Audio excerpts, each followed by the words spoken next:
प्रश्न संख्या 1, 26 जनवरी 2024 गणतंत्र दिवस पर मुख्य अतिथि कौन था? तो दोस्तों आपके सामने 4 ऑप्शन है। उन 4 ऑप्शन में से आपको कोई एक उत्तर चुनना है जो सही उत्तर होगा आपका।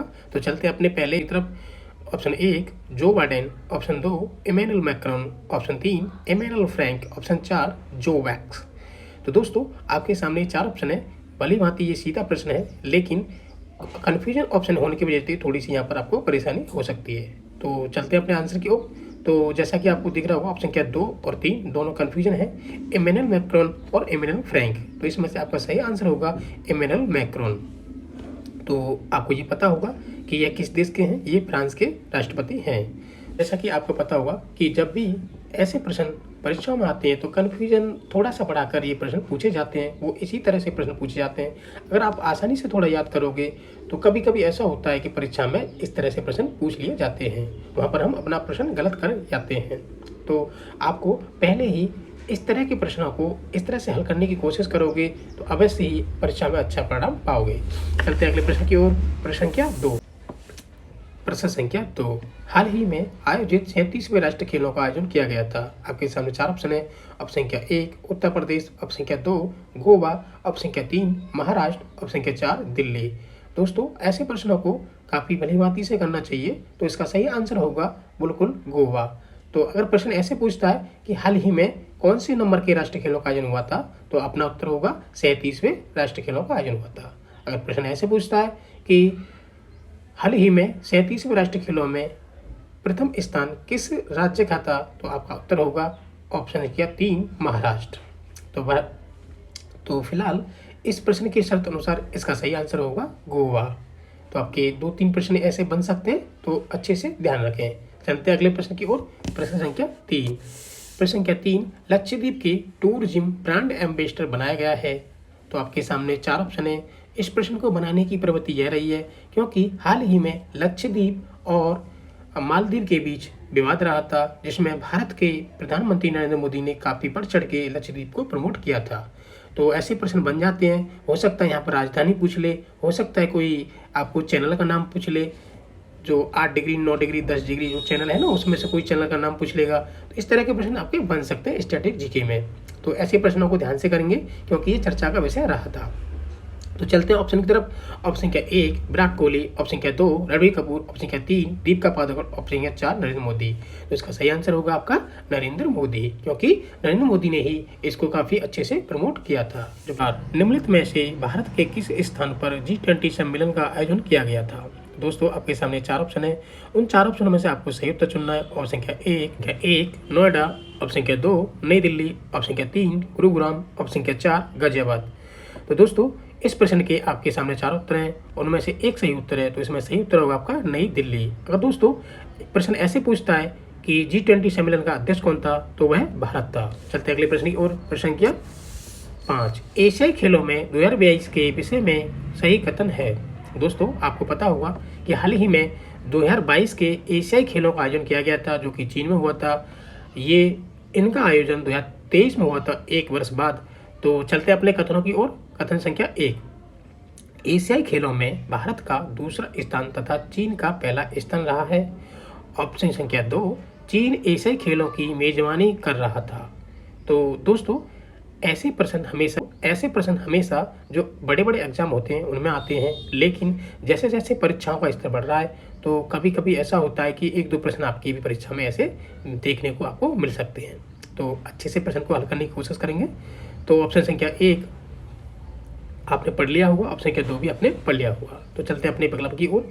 विकल्प संख्या 1, केवल 1 सही है, केवल दोनों सही हैं, केवल 2 सही है, केवल दोनों गलत हैं। तो इसका पहला विकल्प है एशियाई खेलों में भारत का दूसरा स्थान तथा चीन का पहला स्थान रहा है। ऑप्शन संख्या 2, चीन एशियाई खेलों की मेजबानी कर रहा था। जो भारत का स्थान था वो चौथा था, लेकिन चीन का पहला था। तो ये ऑप्शन हमारा गलत हो जाएगा। चलते अपने दूसरे ऑप्शन की तरफ कि चीन एशियाई खेलों की मेजबानी कर रहा था। ये ऑप्शन बिल्कुल सही है। तो पहले विकल्प में जो भारत के बारे में दिया है वह गलत है, तो इसलिए ये ऑप्शन गलत हो जाएगा। तो इसका जो सही उत्तर होगा वह होगा केवल 2 सही है। अगर प्रश्न ऐसे पूछता कि भारत का कौन सा स्थान था, तो हम अपना सही उत्तर चुनेंगे चौथा। अगर प्रश्न ऐसे पूछता है कि किस देश का प्रथम स्थान था, तो वह होगा आपका चीन। चलते हैं अगले प्रश्न की ओर।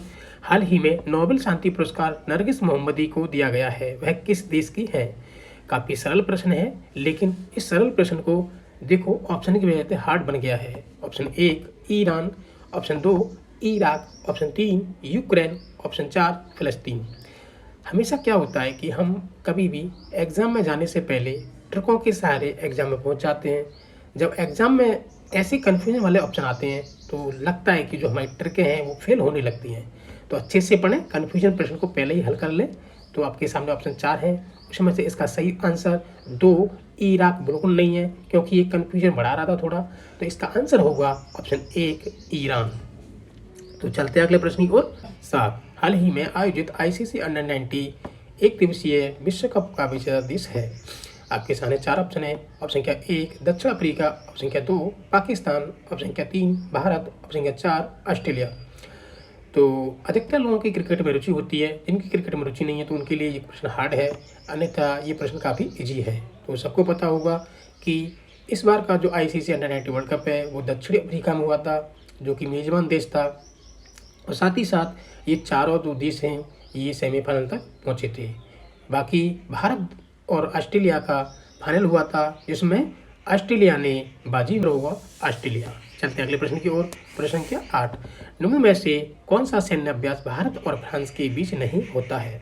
दोस्तों, ऐसे प्रश्नों की संख्या लगातार बढ़ती जा रही है। हमेशा से ऐसे प्रश्न पहले नहीं पूछे जाते थे, लेकिन आधुनिक युग में जो आने वाली परीक्षाएं उनमें ऐसे प्रश्नों की संख्या बढ़ती जा रही है। तो ऐसे प्रश्नों को परीक्षा से पूर्व ही कर ले। तो ऑप्शन संख्या 1 फिजनेक्स, ऑप्शन संख्या 2 गरुण, ऑप्शन संख्या 3 वरुण, ऑप्शन संख्या 4 अरुण। देखो, ऐसे प्रश्न जब कन्फ्यूजन ऑप्शन आते हैं तो हमेशा से परीक्षा में काफ़ी परेशान करते हैं।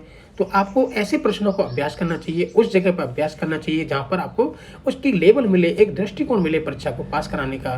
तो ऐसे प्रश्न हल करने से आप कन्फ्यूजन दूर होकर मुक्त होकर परीक्षा में जाओगे। तो यहाँ पर 3 इसमें से भारत और फ्रांस के बीच युद्धाभ्यास हैं और एक नहीं है, तो हमको छांटना है। तो बात करें पहले ऑप्शन की फिजनेक्स की, तो ये अभी हुआ था हाल ही में, तो ये आपको ध्यान रखना पड़ेगा कि हो सकता है एग्जाम में पूछ ले। तो ये फ्रांस और भारत के बीच होता है। अगर बात करें इसमें गलत ऑप्शन की, तो इसमें आपका सही आंसर होगा अरुण।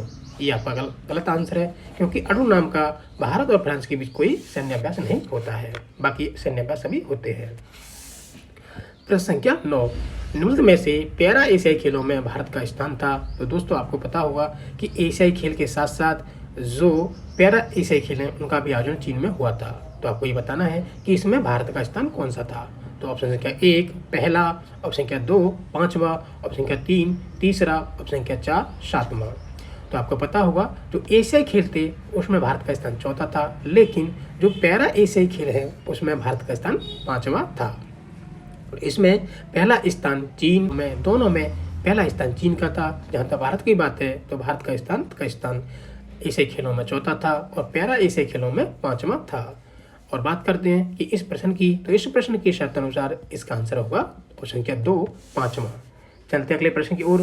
प्रश्न संख्या 10 69वां दादा साहब फाल्के पुरस्कार से सम्मानित किया गया है। आपके सामने 4 ऑप्शन है, उसमें से आपको एक सही उत्तर चुनना है। ऑप्शन संख्या 1 गुलजार, ऑप्शन संख्या 2 आशा पारेख, ऑप्शन संख्या 3 रजनीकांत, ऑप्शन संख्या 4 वहीदा रहमान। दोस्तों, आपको पता होगा कि 68वां जो दादा साहब फाल्के पुरस्कार है वो आशा पारेख को मिला था। दादा साहब फाल्के पुरस्कार रजनीकांत को दिया गया था और अभी हाल ही में 69वां दादा फाल्के पुरस्कार वहीदा रहमान को मिला है। ये तरह की एक दमदार श्रृंखला थी। ऐसे प्रश्नों को हल करने से अवश्य आप परीक्षा में पाओगे कि इसमें से आपको 2 या 3 प्रश्न करंट अफेयर्स के अवश्य मिलेंगे एसएससी जीडी की परीक्षा में। जो भाई लोग हमारी एसएससी जीडी की परीक्षा के बाकी है, काफ़ी अच्छे से प्रश्न दें, आपको ऐसे प्रश्नों की श्रृंखला मिलती रहेगी। एसएससी जीडी के अलावा जो भी आने वाले एग्जाम हैं उनमें ये प्रश्न काफ़ी अच्छे से उनके एग्जाम में आने की संभावना है। तो दोस्तों, इसी के साथ इस वीडियो को समाप्त करते हैं। यहीं पर धन्यवाद।